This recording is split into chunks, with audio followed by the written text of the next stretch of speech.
Welcome back, everybody, to Brown Sugar Confessions here on Power 1017. It is us. We are back. And if you guys noticed something a little bit different from the past couple of weeks, look who came back from her high seas adventure. It's Dr. Val. Hey, I missed you guys. How are you? We are doing great. We are hanging in there. We were carrying this show. You would have been so proud of us. I heard the show. You guys killed it. There is no doubt that when I'm out and about, you guys got the helm and running with it. Loved it. Excellent. And then hopefully later on in the show, Dr. Val will tell us a little bit of her high sea adventures. I will. But if you haven't been listening to us before, welcome. This is Brown Sugar Confessions. If you have been listening to us previously, welcome back. We've missed you. Are you ready for some confessions? Because we're ready to give them. Also, like and subscribe to us on YouTube, Instagram, Facebook.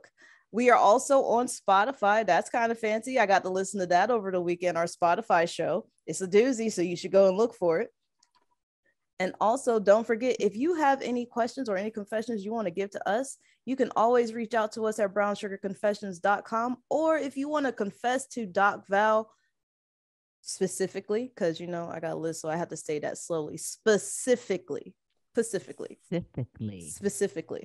One of them two. Either way, you want to talk to her directly, reach out to her at Valerie@swancenter.com. That is Valerie@swan with 2N center.com. So thank you. Reach out to us. We want to hear your confessions. But before we get to our confessions, Miss KD. Hello. What it do, friend? How you doing? I missed you. Oh man, it's been quite a few weeks, and I can't tell you guys how happy I am to see Dr. Val back. It's so great to have you back. We missed you. I missed you guys so much. You guys look so beautiful, by the way. Get to YouTube and check us out. We are gorgeous, by the way. Just luscious, Alejandro. Yes. Just saying. Even my microphone matches today. Look, I was not. I did not come to play. I came to slay. She is all matching. Y'all go on YouTube. Glamorous back show. there. That's because Beyonce dropped that new single. So you celebrating or something? What's going? You got a whole vibe going. Yeah. Listen, I haven't even heard it yet. Oh really? I did hear it today. I have not heard it. It's been on my list of things to do. I'm still catching up. I just saw Top Gun like yesterday, so I'm like behind everything. I love Top Gun. I love this new Top Gun. It was surprisingly wholesome. Oh, it was very, very nice. I enjoyed it. My husband shed a tear. I was sitting there like, oh baby. What am I missing? You gotta go watch Top Gun, Val. It was good. You gotta go watch Tom Cruise be Tom Cruise. It was very nostalgic. Very nostalgic. I didn't see the first Top Gun. Did anybody die in the first like 2 minutes of the show? Not this. Well, I don't want to give it away. If they didn't, then I didn't watch Top Gun first on Amazon Prime, and then go watch the new Top Gun. Okay, yeah. All right. If you guys say so. All right, Tracy, we missed you, girl. Hi. Oh my gosh, it's been a long few weeks. It has, but I'm kicking it. I'm still alive. The weather is weird, y'all. How weird is weird? It's cold up here again. Yeah. High for the last 5 days has been like 69. Haha, 69. But yeah. we are a little hotter than you guys, but we've been in like the low 70s. It was like 72, 73 today. Yeah, it's weird. Yeah, that's interesting because it's been in the 90s and 100s here in Atlanta. And also with all the hotness, let me go ahead and throw this out here. Happy Cancer season to all the cancers that are out here. It's y'all's time. All the emotional manipulation, all the crying. We're here for it, the nurturing. We're here for you, cancers. We love you. Happy birthday to all of y'all. But let's go ahead and move on with the show. So, I had this conversation with Doc Val. I think this was like a little while ago. And we got on the subject of awkward lovers. Do you remember that, Doc Val? I do remember that conversation. I think when I got back from the cruise, you and I were talking, and I was talking about a gentleman that I was working with that is a little awkward in his lover skills and his dating skills. Okay. And once you and I began talking about this particular person, I'm like, man, this is a concern that a lot of men actually have, is that they're very awkward in dating and in lovemaking. And which in turn, if they're with a woman and then she's not pleased, and then that whole cycle repeats itself.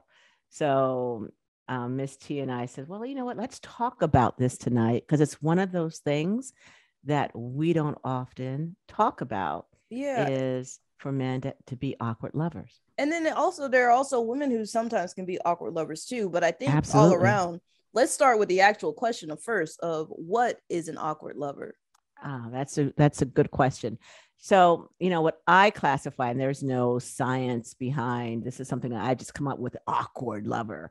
And I base that on speaking to my clients that would share with me situations that with their partner. And it was one client in particular that said, he's just awkward in bed. And I'm like, oh, awkward lover. I can kind of see that. And that's where that term kind of came from for me. But what it is a lover that has social and dating skills deficit. And it turns into a sexual concern because they're not able to date to get someone to be with intimately. And when they do, they don't have the skills in order to please her. And so that is really what the awkward lover is. It's a person that has a social and dating skill deficit. That makes sense? A dating skill deficit. So like when you're talking about dating skills, is it in terms of, I guess, the social etiquette of dating? Is it part of the physical things that go with dating, the PDA, the physical handling of the bodies? Like what, I guess, where does that, for the social part, what does that kind of define, or what would be your opinion of it? Sure. So have you ever been out in the mall and you were around some guy and he just kind of creeped you out? I mean, that's every time I go to the mall. That's why I stopped going to the mall. I mean, have you ever been around anywhere, a nightclub, anywhere, and you met some guy or you were around some guy and you just got a creepy vibe from him? Yeah. I have. Definitely when I went to the club. Yes, yeah. definitely. Yeah. Okay. And there was no really, he didn't do anything. He didn't say anything. You just like, oh, there was just this creepy vibe that you got from him. And have you ever allowed yourself to actually talk to or engage in conversation with this creepy guy? Trees? Absolutely not. No. Why not? Why? Because if you're giving me creepy vibe, I'm not going to talk to you. But here's the thing. I'm awkward. I'm an awkward person. You're not awkward. What do you mean you're awkward? How are you awkward? I am awkward. Have you ever had awkward lunch with Treese? It's horrible. Do not do it. I do not recommend it. I want to have a lunch with Treese, but I don't know if lunch with Treese. You're not awkward. I am awkward. Maybe goofy. I'm that too. But I'm really awkward. So when I go out to like bars and stuff, I usually end up with the awkward people in the corner just being weird. Oh my God. But I'm so awkward. You're in the corner with the awkward guy. Yeah, well, with the awkward people, it's not just guys, it's girls too. And we're just like, hey, we're like, oh, are you awkward too? You're not like your like super hot friends that are able over there giggling. I'm like, yeah, I want some French fries. And we get French fries and we talk. That sounds like me. Oh my God. I'm probably that person too. So, but I don't think either one of you are what some people would classify as that creepy kind of vibe though. Oh yeah, no, I'm not a public ledge. Yeah, no, I'm not creepy. I'm just really awkward. Okay, I got you. So and I heard you say that you would not, or you haven't given like the creepy guy, the time of day to talk to converse with you. No, I have not. Right. And so that is my point. Is some guys, they elicit this energy about them, which puts women makes them uneased. and you don't feel comfortable being around that energy. And so the gentleman picks that up. He internalizes it. His self-esteem gets eroded more or less. And before you know it, he has lost his appeal to the woman, and he's also hurting his self-esteem. So that is what I mean by this awkward lover. Okay, I see. That's not what I was expecting, but I think that I typically am the one who will talk to the very, very awkward, very extremely awkward, creepy person. Yeah. Yeah. Go ahead. I've definitely, just because I feel sometimes I can sense the energy that a person's like uncomfortable, they're scared, and that people, even sometimes they may have like bad hygiene or just things about them that might scare people off. I usually feel bad, so I'll, not talk to them in a sense of like, yeah, I'm trying to be your girl, but I'll talk to them just to like show, hey, you're a human, I'm human, we could be human beings and talk about human being things, even if you want to talk about something really strange. So I think I can't say it's something I do often, but I have sat and talked with the person that some people consider to be creepy. I think I've actually dated a few of those too, to be honest. And also, there's also, and this is another conversation we'll have, and probably another show that we'll have, for some men, that people that, I shouldn't say men, some people that are on the spectrum, they maybe present themselves as awkward when they're trying to approach someone to engage in conversation with and starting to date with. And that's kind of actually how I kind of got into all of this, working with those on the spectrum, and how you can help them identify and help them with their dating skills while being on the spectrum. Because all of this, if you're not able to date, if you're not comfortable dating, that's going to lend itself to not having sexual experiences. And when you're not having those sexual experiences, then you're not getting the experience in how to be a better lover. And so those things go hand in hand. Does that make sense? No, it does make sense. That makes a lot more sense than I thought. I guess my next question would be is, how do you, I mean, I guess it's kind of how you say self-explanatory to be like, how do you know if you have an awkward lover, but how do you know if you are the awkward lover? I think oftentimes people don't know that they are awkward. I don't believe that most people want to identify as not having a skill deficit in lovemaking and social dating situations unless someone brings it out to them. I don't think most people do identify with it, to be honest with you. And hence that begins another part of the problem, where it constantly repeats itself. The individual gets rejected, the self-esteem each time gets eroded, it's internalized. Sometimes they act out on that rejection. And sometimes when they do receive someone that receives them and then they exchange in a physical relationship, that person isn't satisfied, then the story starts repeating itself. And so it's normally not until the receiving partner says, you know what, honey, I care for you, but I'm just not pleased. You need to learn how to be a better lover, and not watching porn, because porn is not educational. I know people listening out there, you think it is like education 101, but porn is not education. Oh, so that brings me to my next question. And I feel like this one might be a doozy, especially if you are married. How do you go from being an awkward lover to a more, I don't want to say a professional lover, but a more efficient lover, or at least for your partner? That's a good question.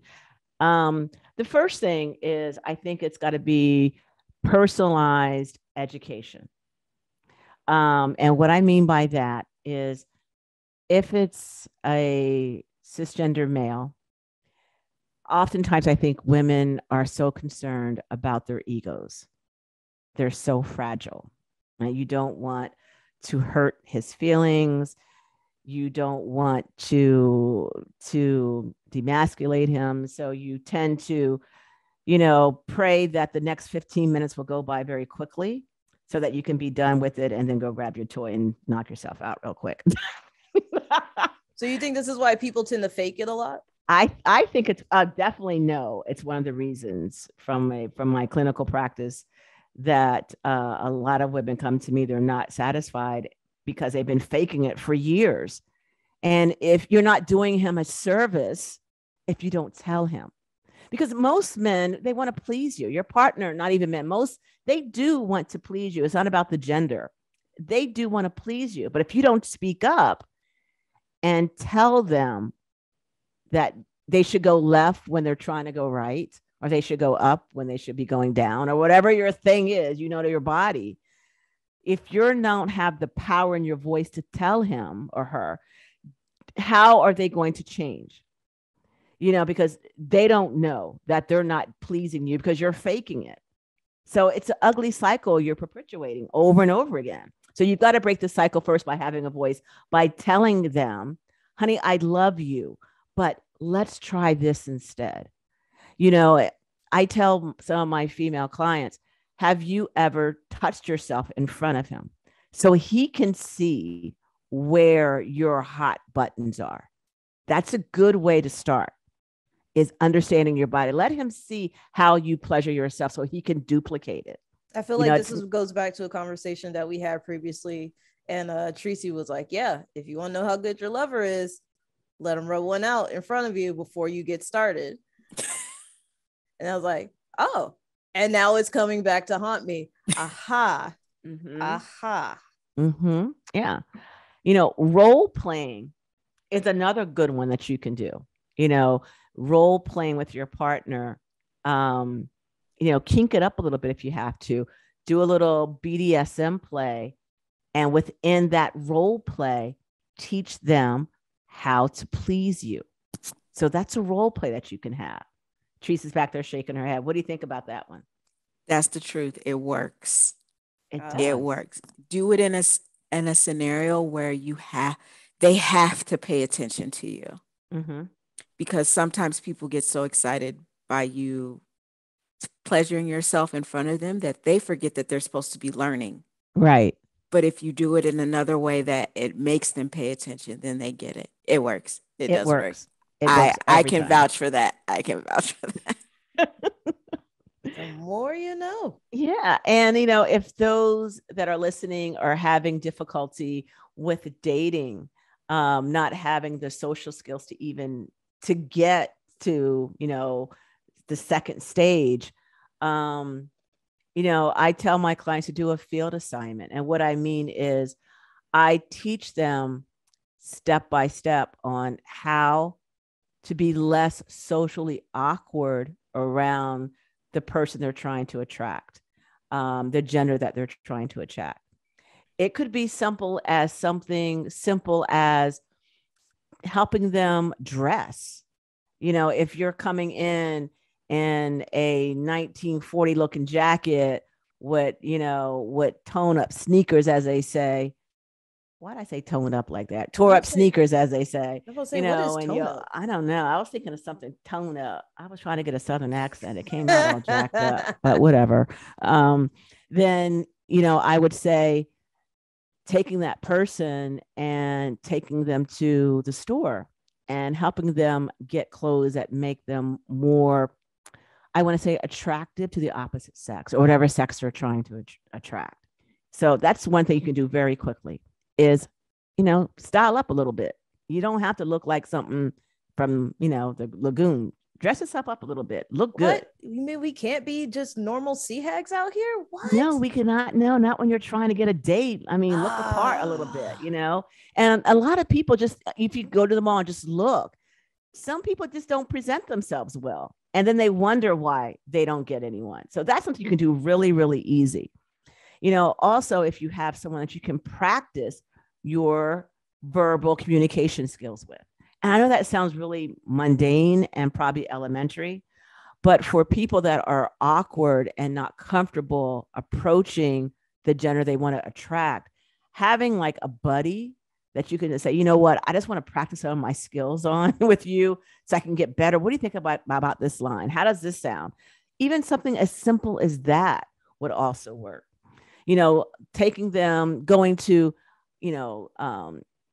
bookstores, going to cafes, going to your library is a great place to meet people, going to the mall, the stores, the parks, the places that we can go to meet people.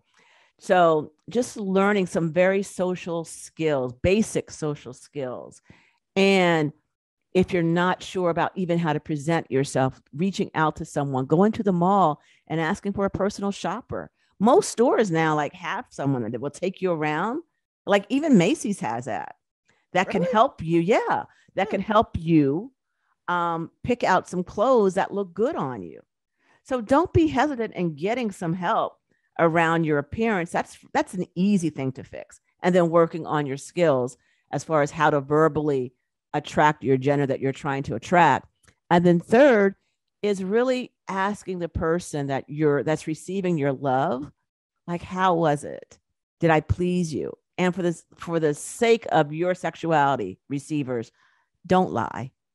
Just tell them. I feel like that's setting them up for danger, though. It's not. Like, you don't want to do it in a way. Say no, then you're just like, oh. Don't do it in a way it's going to like rip them apart. But do it in a way where they can receive it without shame or guilt. If you sit there and say, you suck, you're horrible, you got the size of a shrimp, that's not going to work. Not right? The shrimp. Teresa's back there dying. Katie's rolling. It's not going to work. You're going to shut them down. You're going to make them feel shame. So it's not going to work.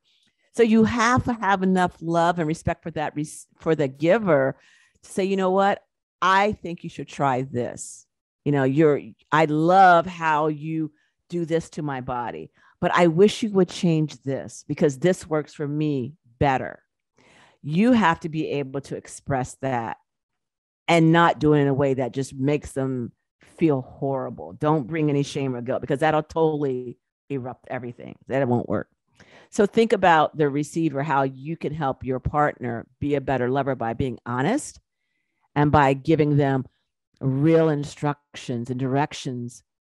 But first, you got to know your own body to tell them where to go on your body. Does that make sense? Yeah, it makes sense. Yeah.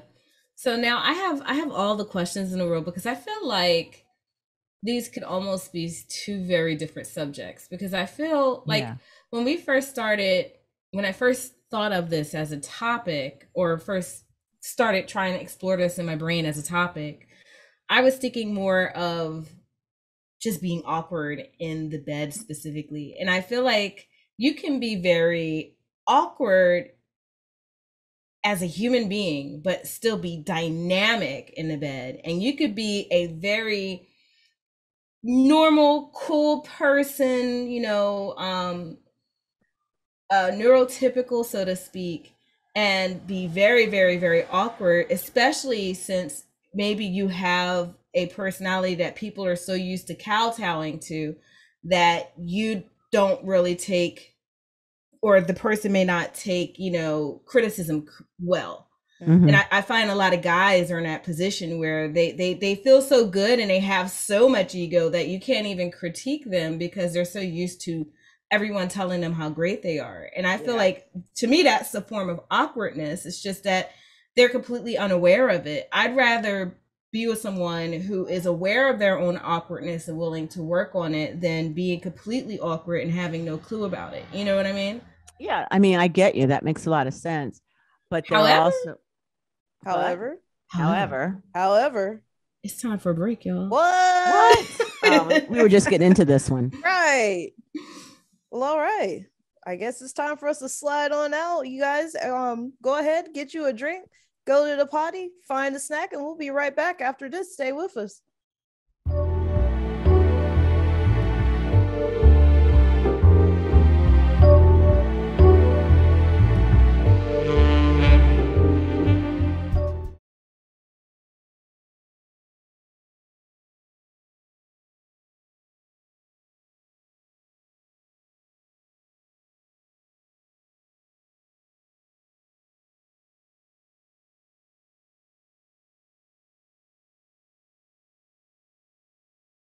And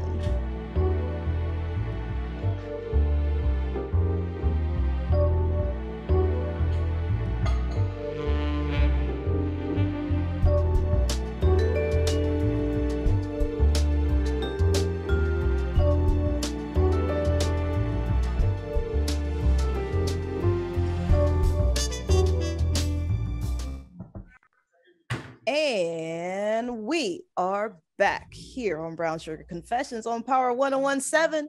Thanks for coming back and hanging out with us. We are here every Wednesday at 11 on Power 1017, and we are here to talk to y'all about our confessions and hopefully to hear some confessions from you, our listening audience, our YouTube subscribers. Somebody come and hang out with us, come and talk to us. If you feel like you have something you want to scream to the rooftops, maybe not scream to the rooftops, but talk nicely with us. Nice full-hearted discussion on Brown Sugar Confessions. You can always reach out to us at brownsugarconfessions@gmail.com. You can always also like and subscribe to our Facebook, Instagram, YouTube channels, and also follow us on Spotify. Y'all, we have a Spotify. It is amazing. Come check us out so we can add more things to the Spotify.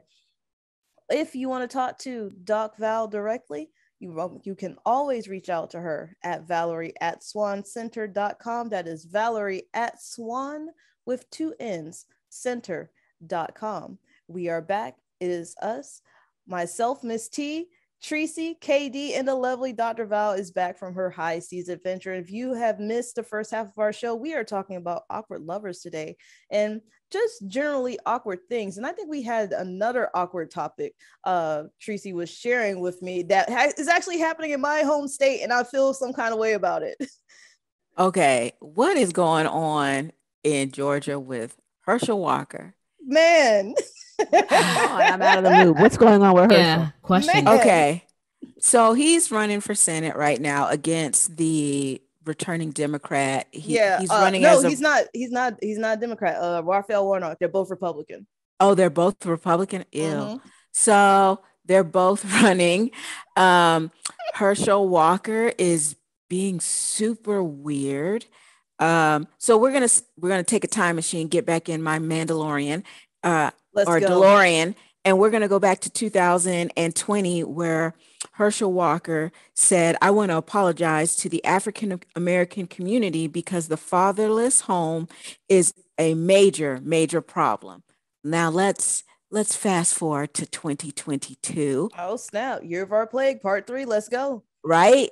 This month, he has just announced that he has not one, but two additional, nope, I think it's 3 now. Wait, 3? 3 children besides the one that he claims publicly. He has come out and said he has had 3 more children. Now, let's just have 3 more children. Where were they at? Where were they hiding? With their mothers, but he wants to talk about, and for me, it feels gross to me when you say, oh, the problem of fatherlessness, which there is a problem of fatherlessness in all communities, right. Not just the African American. Let's get that straight, Herschel. Yeah. In all communities, and specifically, you not claiming 3 of yours. That's what he's got to claim them. Now he has to, and he made the things, the report, like when he was in the news, he said, "Oh, I didn't talk about them because I don't want them to be a part of the political race. This is about me and my issues, not my children." But you made one of your children a part of your political race. So, Herschel, where's that double standard at? I mean, do they not understand how politics work in Georgia? Mudslinging is everywhere. We were everywhere. Everywhere. And then on top of that, here's some of the most hilarious stuff. He talks about how he says, "I bet you didn't know I was a cop. I bet you didn't know I was an FBI agent, and I spent time at Quantico." Did you know that the FBI and the CIA just came out with reports saying that is utterly false? I was about He to has. say, wasn't he like he's a football player, He's right? a football player, right? When did he have time to be an FBI agent? I think it's CTC, y'all. Is that what it's called? TCPY. Is that what it's called? Wait. What? You know when the football players get hit head in the heart? Oh, I thought you were talking about he was doing pot or something. I was like, what? THC. No. But he came out and said, I bet y'all didn't know that I was a cop and y'all didn't know I was an agent. You were neither one of those. So we just out here straight on straight lying now. Lying. All I'm telling you is y'all making it very easy for Warnock to be senator again. And honestly, I'm not even mad at it at this point. Yeah, can we just, as we're talking about awkward lovers, I just want to say how weird and awkward that is. That whole situation is very awkward. That whole situation is very awkward. But now it kind of makes you wonder if Herschel Walker was an awkward lover. Now we wonder. Maybe that was part of the reason why there was the hiding of the children. We don't know. We're not saying that that's the case. We're just speculating. For anybody out there, we are speculating. We're just guesstimating. We don't really know Herschel's situation. But anyways, back to our conversation on awkward lovers. KD, we're going to go back to your question because we ended up getting cut off because we had to go pay some bills real quick. Yeah, them bills always getting in the way, ain't they? Yeah, man. But we love our sponsors, so we do. We like paying bills here. But yeah, it's interesting how we get so in depth in this conversation, and all of a sudden, poof! It's like, wow, that went so fast. Mm-hmm. So I'll repeat my question, or really kind of the thought that I have. So I feel, especially when I take a look at my life and things I've seen and people I've dealt with, I have found a lot of times that people that, especially men, that are very confident, overly confident, the kind that are used to getting women, maybe they're extremely attractive, maybe they're extremely popular or something like that. I find that a lot of guys like that are far more awkward lovers in the bed, because they don't really deal with getting corrected. They're so used to people just yesing everything they do that when it comes time to learn each person as an individual, they don't really take the time to do that. And I have found people who have more of an awkward natural personality, or maybe, not neurotypical, they tend to be, in my experience, have had more interest in learning their partner and learning what someone wants versus just kind of like shoving it on them, so to speak.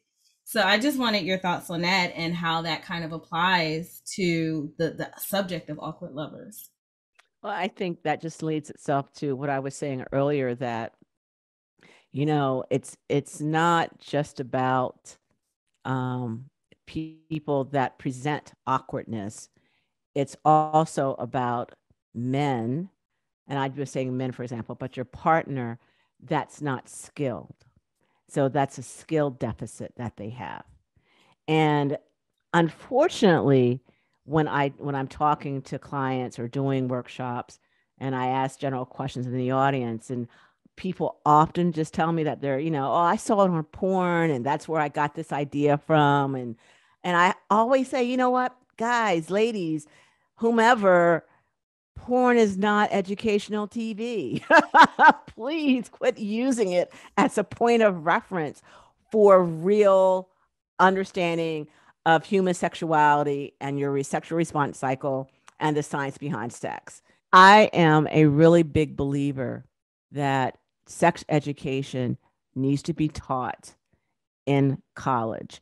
And when I mean sex education, I'm talking about the science behind sex, really preparing these young adults on how to be great lovers, teaching them about the sexual response cycle, teaching them about the G spot, about the P spots, about the O spots, giving them really found and solid education on their bodies and also pleasuring their partner regardless of their gender.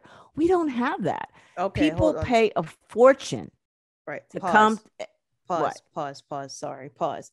You threw out two terms that we have not heard on this show, or at least I have not heard on this show.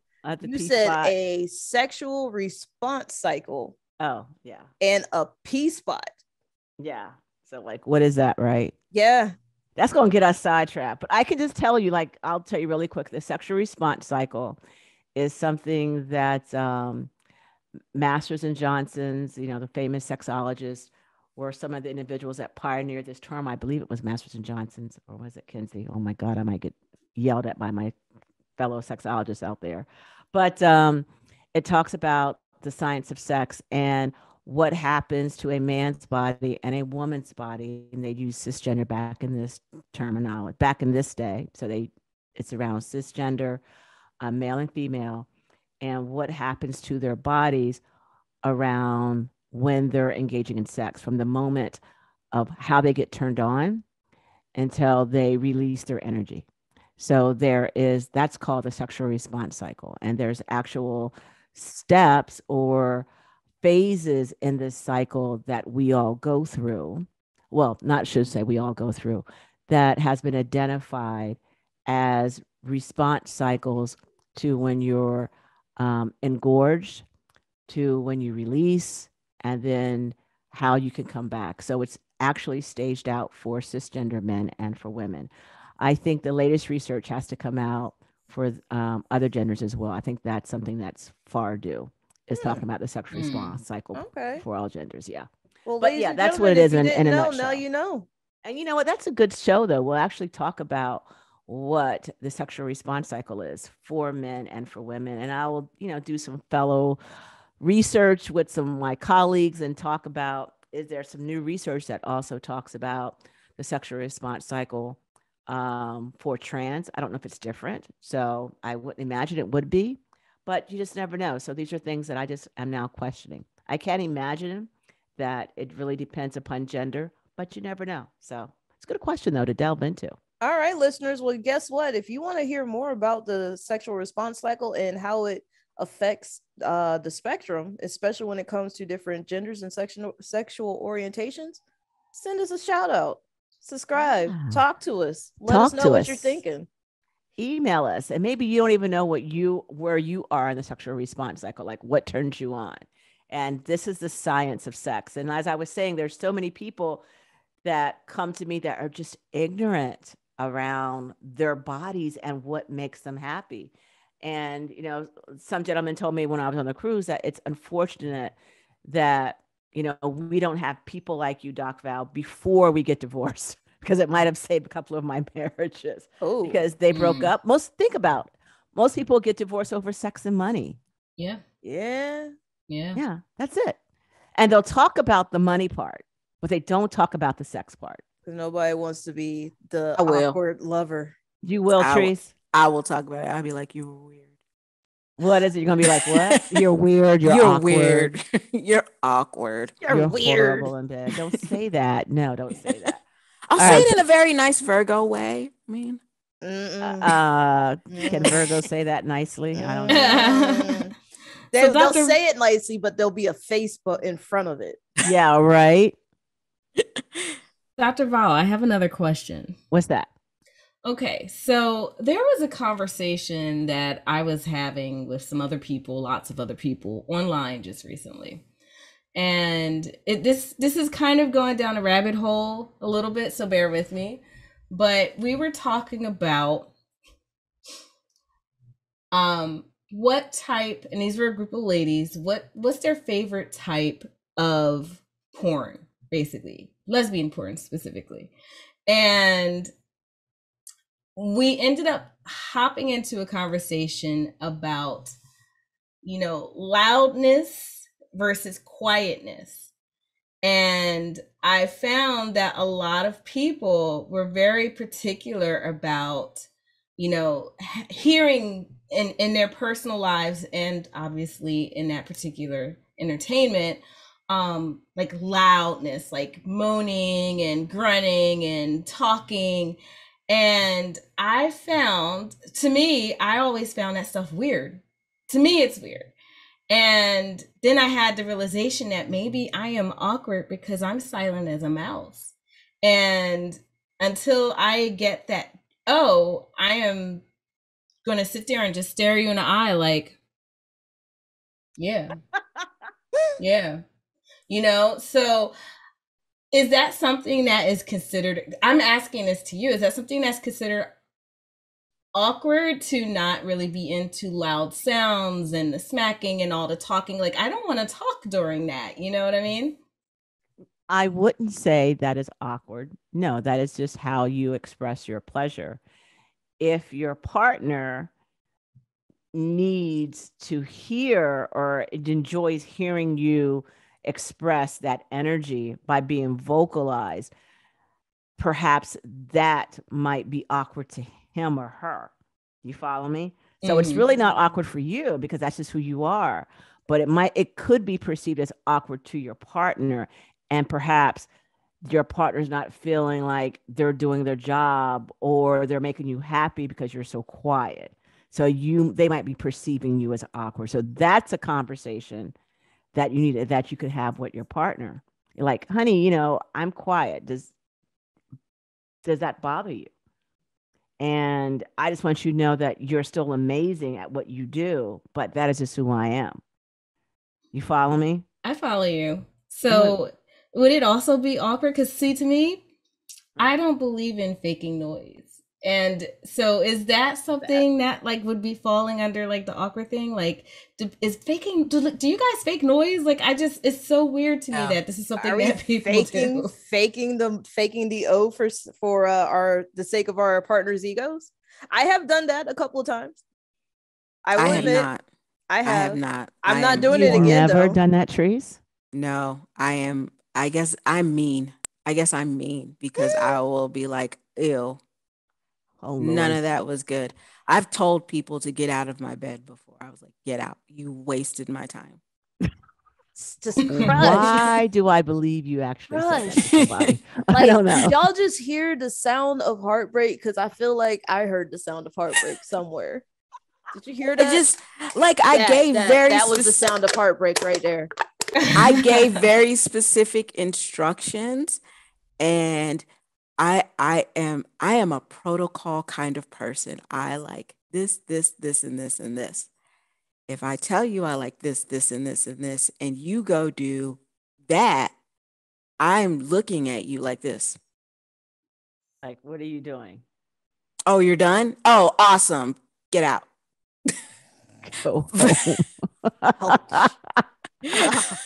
But that's how I am. I feel like a lot of people would take advantage of, being quiet and fakeness, and they would be like, but it sounded like. I'm just not into it. I'm not. That's good that you're so self-aware and that you can use that vocalized voice of yours to say, you know what, get out. What about you, Miss T? I heard you say something down there. I have faked NO a couple of times for the sake of my partners, because I was like, let me fake this so I can get them out the door a little bit quicker, or let me fake this so I can slide out a little bit quicker. And I'll be like, yeah, I'm not coming back to this. Yeah. Can't do it. But now I'm a little more comfortable with myself to be like, yeah, can you do this instead of that? Or please don't do that again, ever. Or, if it just looks like it's going to be a bad vibe, not get involved completely. Right. Good. And I think that comes with experience, with having sexual and maturity and your experience, where you find your voice and you're able to use it to tell your partners, what you like and what you don't like. And I think the partners have to receive it in a way where you're not criticizing them. You're just telling them what works for your body. And it's really not about them. They have to take out the selfishness away from, like, it's all about me. It's really about your partner. If you listen to them, they'll tell you what's going to give them the best mind-blowing experience. So to get back to KD's question about the sounds, do people, what do you say? Do people fake the sounds? Yeah. Well, I was asking if y'all do, because I know people do. Like, Yeah. there's no doubt in my mind people do. But I feel like with what I was reading, I feel like a lot of people were saying that's kind of the norm. And I'm like, really? It is the norm. Very much the norm. Yeah, it is. I mean, if you're looking at porn and listening to porn, yeah, it's the norm. And I think, I don't know, that's a really quite good question. Maybe we should poll the listeners I to mean, say, because you don't know, because we're not in people's bedrooms, and we don't know. So we're not in people's bedrooms yet.